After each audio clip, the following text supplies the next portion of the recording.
Good morning, and let's start the working week off with a fish, shall we?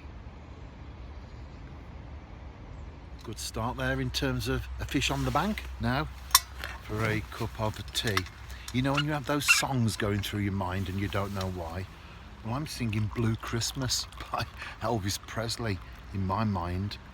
It's only a few weeks after Christmas and I've already got that one going through. Anyway, I've also got the float moving there. Let's see if I can get a fish alive while I'm talking.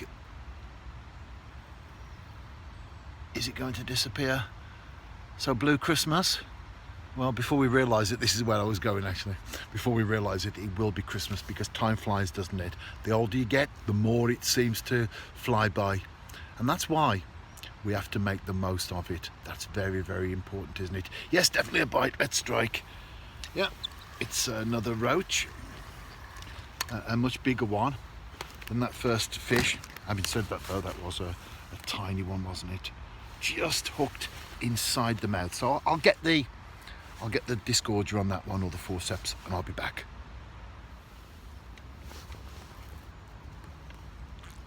A wiggly tail.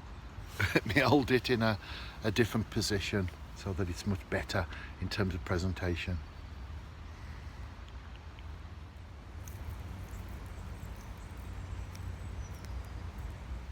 I'm right at the end of the session. Float disappeared. I caught this, and as you can see in the blog post, it's not a surprise either.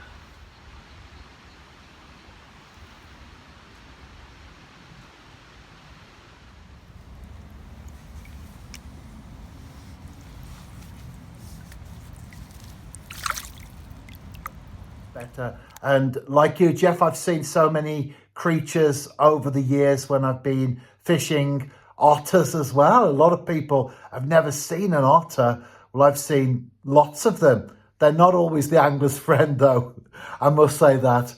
Like cormorants, not particularly on the tick list as far as most fishermen are concerned. But I do see the big picture, and I've seen so many creatures. I remember fishing on one occasion on the River Sow in Staffordshire, and I was so quiet. I was tucked into, it was summer, so I was tucked into the reeds, lots of vegetation, and a group of roe deer came from the field on the opposite bank right the way down to the water, almost directly in front of me, just a few yards away. It's moments like that, as an angler and as a naturalist, that you do appreciate that the two go very, very much together, hand in hand. And I often say, and I write as well in my blog posts, that angling is the perfect platform from which to engage with the natural world.